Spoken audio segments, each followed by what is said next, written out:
Hello and welcome to the Joy Factor. I am your host, Sue, and with me today I have a wonderful guest.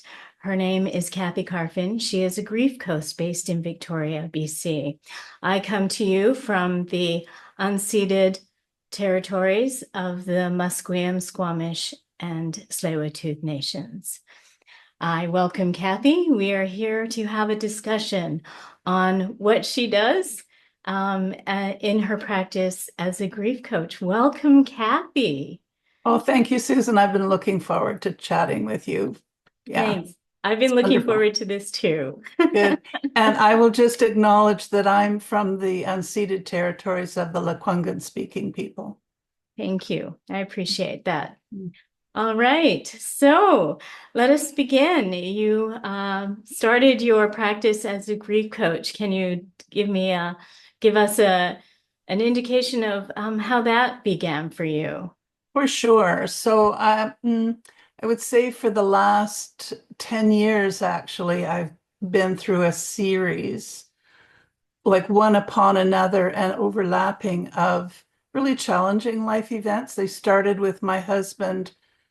I felt like entering into dementia, but then he had a major stroke at the end of 2015. And he was in care for about 6 weeks, and then they sent him home. And I had to navigate, of course, not only the healthcare system, but the community care system, because he was at home with me and I was still working. So I really wanted to find ways to make sure his quality of life was looked after, and he was capable of doing many things on his own. I just needed to make sure that he had mental stimulation. So I had to navigate the community care system, and eventually I found him something to do every day, Monday to Friday, while I was at work. And so that was a real accomplishment, I thought, for him and for me. To be sure. And so he lived until 2019, Mm. and his body began to decline through sort of 2018, 2019. And honestly, Susan, my biggest concern at that time was, am I going to have to bring in someone else for home care while I continue to work, or am I going to have to find a care facility for him to go into? And then he died. That was completely unexpected for me. The Wow. last thing on my mind, honestly. Mm. And then also through that period, I had my own cancer diagnosis and treatment in 2018. And that in itself, of course, carries its own, emotional challenges. But I didn't know how to talk to him about it. I didn't know if I should speak to him about it. I didn't know he had aphasia, which is the inability to find words Mm. to express whatever's going on internally. And so I didn't really know. I was told that his mid and short-term memories were gone, and he didn't really speak much. So I really didn't know what he would understand and what he wouldn't. So I didn't want to tell him that I had cancer.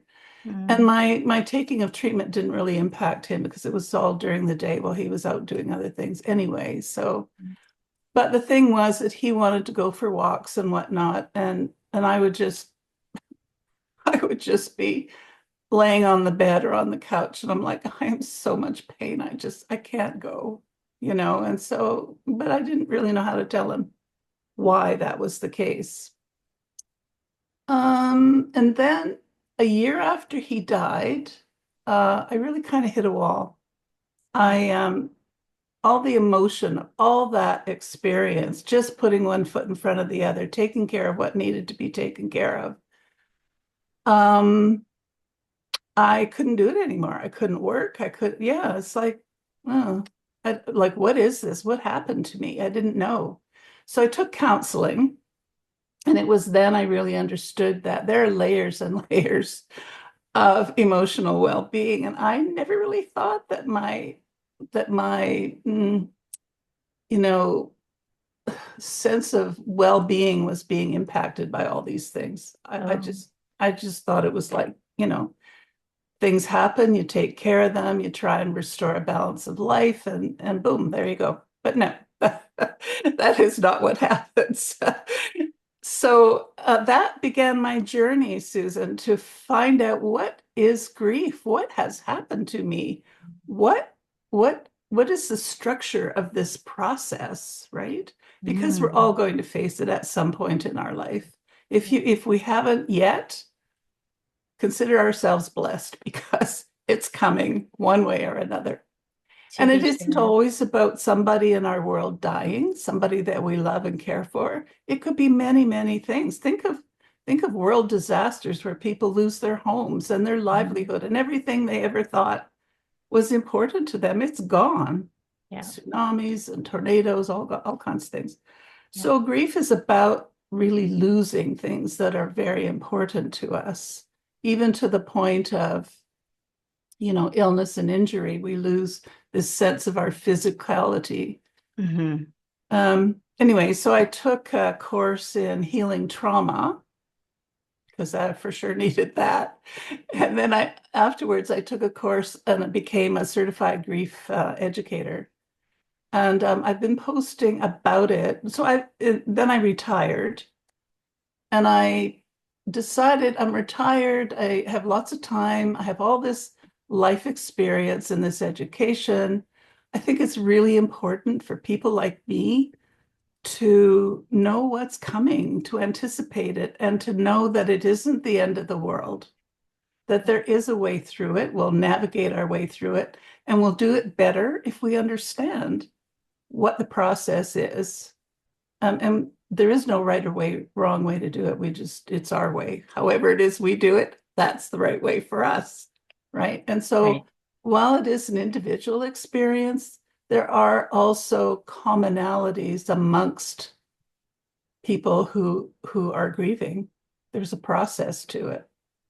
And what are those commonalities? How would you express those or Yeah, there are many ways that people have sort of categorized the process. The Kubler-Ross is probably the most quoted one, which has 5 stages from, mm, see if I can remember them, from denial, anger, bargaining, grief, and then finally acceptance. But, because we cycle through those, we go through emotions, we go back to the beginning and we revisit all of that, and then we get calm about it, and then boom, we're back into it's like we move around amongst all of those things for a long time.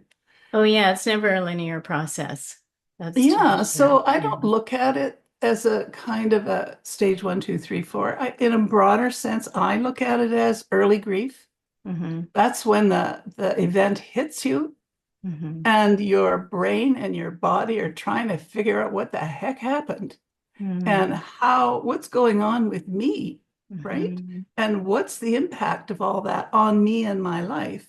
Hmm. That's the early stage. Eventually, we move into what I call transition. So we're still visiting some of that stuff in the early stages. We're calmer about it. The event itself becomes more of a memory. We're always going to remember it, but we don't have the same intense emotionality around it. But we do Hmm. remember, and we do go. Listen, my husband's been gone almost 6 years. I Hmm. still cry. Oh yeah. I'm watching TV and it's like, oh no, the tears come because of something that's going on there. I remember him. I'm in a new place that he has never been in, and I remember him here, of course. Hmm. And then there's the mature stage, which I sort of feel like I'm in, but believe me, I still visit the old stages. But the mature stage, I would say, is where we know that grief was always going to be with us, Hmm. but how we manage it, what we think about the event and our process is calmer. We come to a new, sorry, sense of realization. We start forming a new life in spite of what has happened, right? Yeah. So how do you help those that are going through those? What is your practice in terms Yeah, of coaching someone through their yeah, process? yeah. Well, of course, they have to. Sorry, I've got a tickle in my throat. Do you have water? I should have brought a glass of water. I didn't do that. I'm We sorry. will muddle through. Okay. They, of course, have to recognize that they are wanting help. They want to deal with the pain that they're in. They want to understand this very weird experience that they're in. And so then they can come to somebody like myself or really anybody who is willing to sit and listen, because that is the most important part of dealing with grief, being able to talk about what happened and how we feel about it at any stage of that process. Mm, So I'm here just to listen and if I can shed any light on where you might be stuck in the process and help you unstick yourself. right. Um, but we always work according to what your objectives are. Where do Mm, you want to go with this discussion and how can I help you? ah, Yeah. yeah.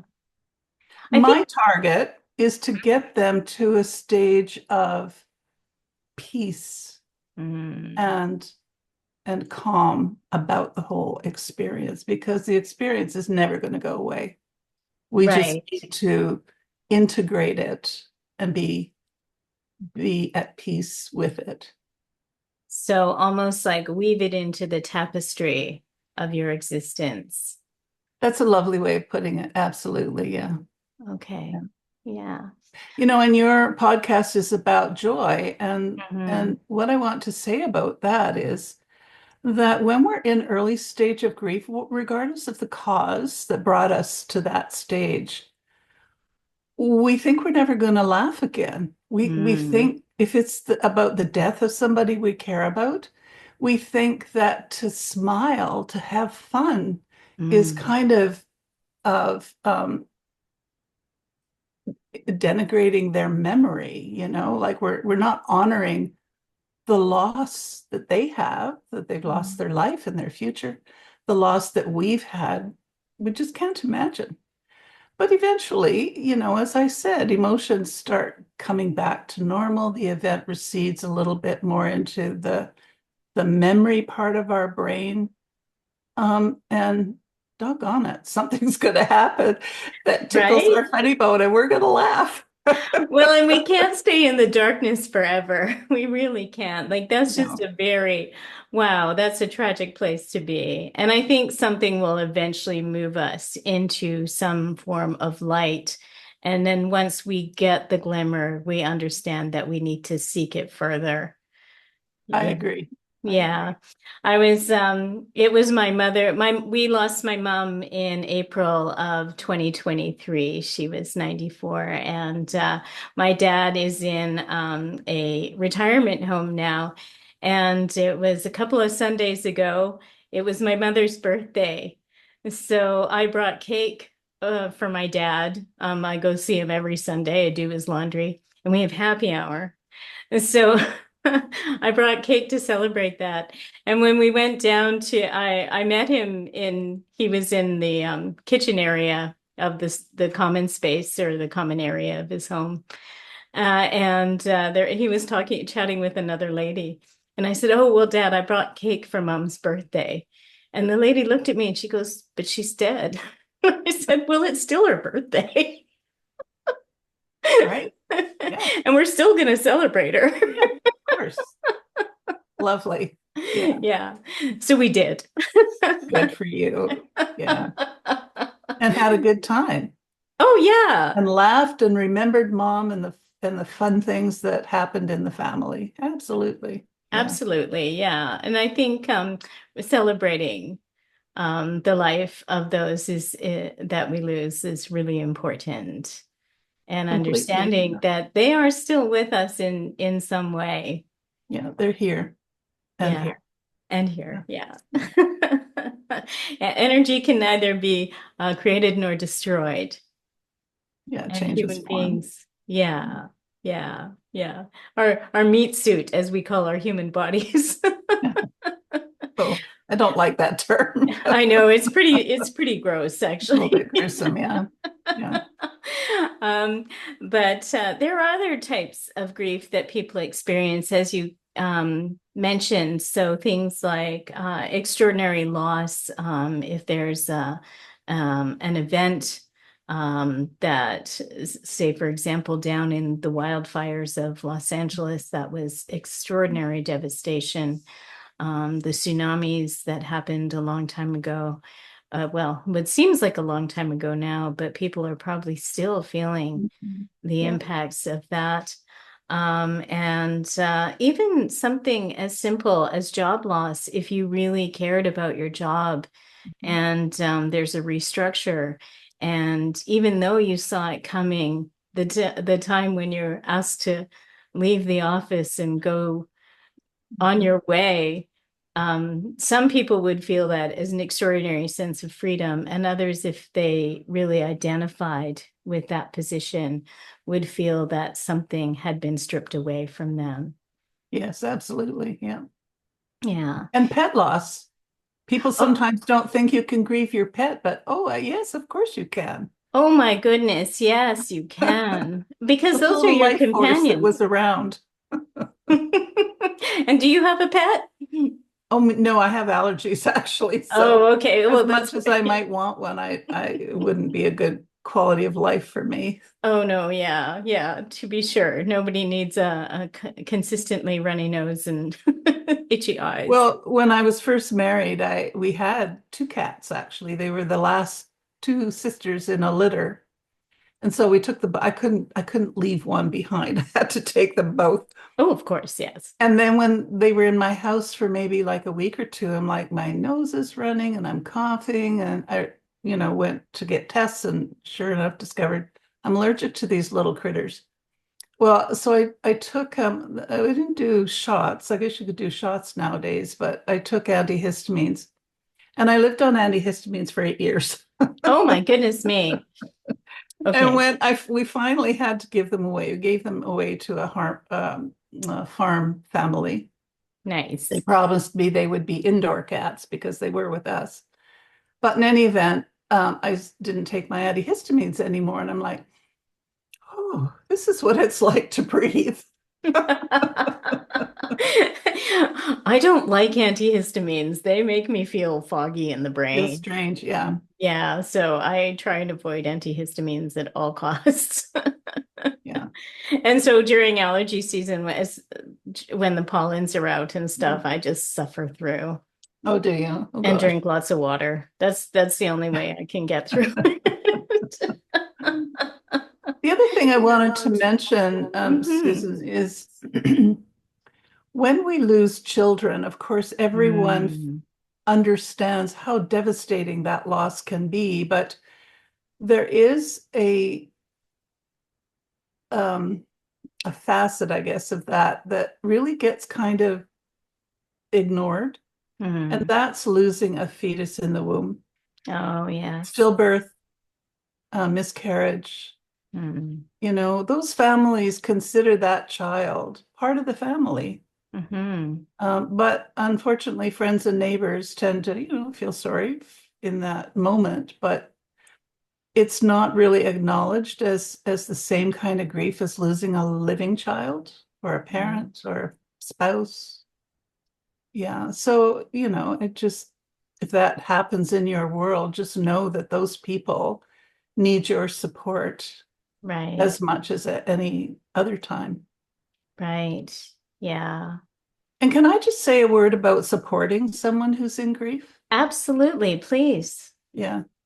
So, we tend to say kind of odd things. And the truth of the matter is, we don't know how it's going to land with the person who's grieving.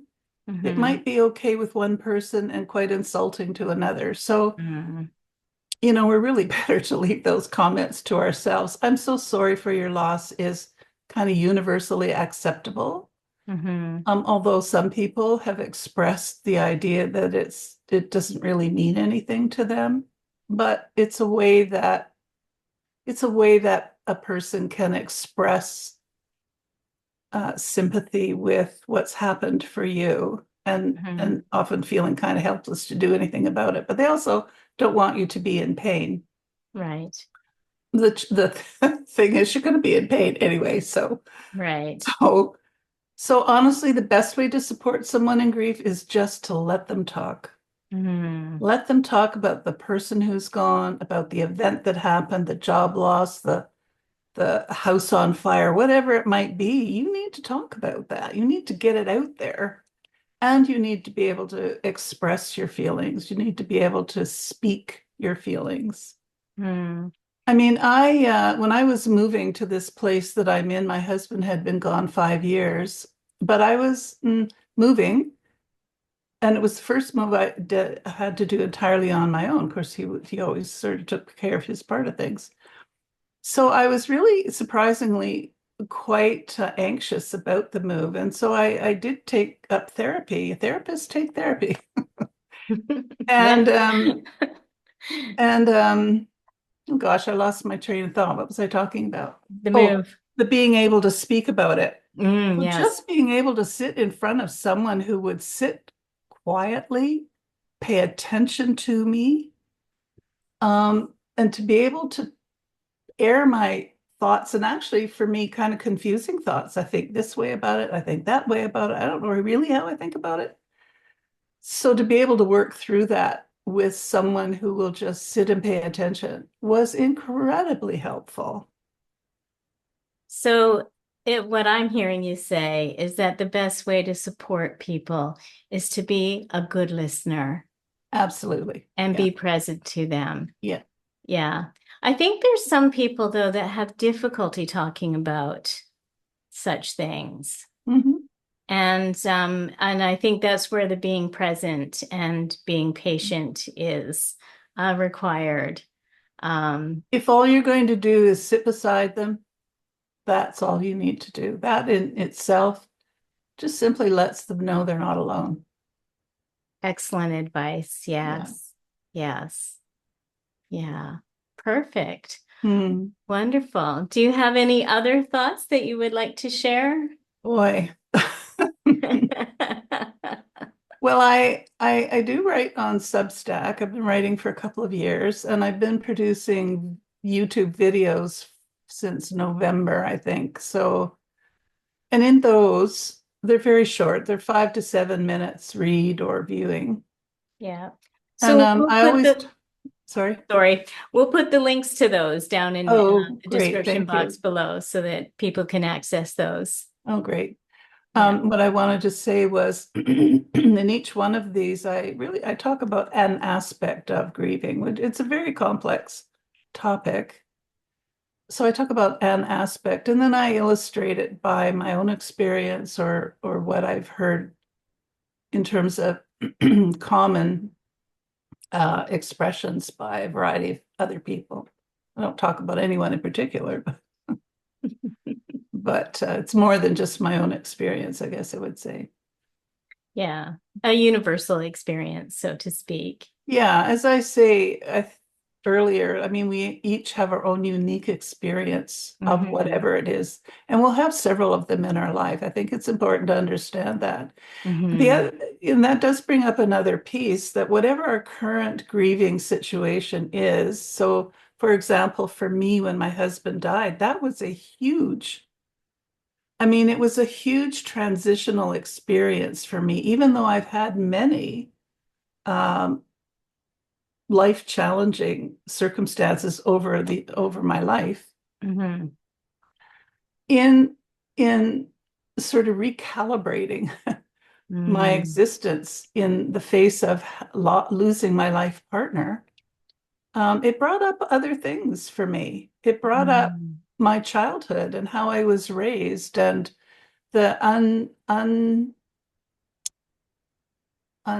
lessons that I was unaware of, things that I Mhm. that I um, interpreted by my parents, from my parents when I was little, those survival Yeah. lessons that you learn how to survive in this family. I Yeah. did, I didn't realize that they were actually controlling, they were guiding thoughts for the rest of my life. And I didn't realize that that's what was going on, that I wasn't Hmm. really making my own decisions. I was acting in accordance with the old lessons I learned when I was a little kid. Your programming. Oh my goodness, true, true, true, true. How do We I like change to the code? we like to think we're in control of our life, but oh man, I'm telling you. Indeed. Indeed. Well, Cathy, thank you so much for joining me today. I truly appreciate you taking the time. And as I mentioned, I will put your uh, links to your website and other assets down in the description box below. And for everyone that watched this, please give this a like. And if you think that there's someone here that could use this information, please share it far and wide. As we all, as Cathy said, we all have something to grieve at some point in our lives, and we can find the joy on the other side of that. Thanks again, Cathy, for being here today. And I'll see you next week. Thanks, Susan, for doing this. It's so important to remind people that life actually is a joyful experience in spite of all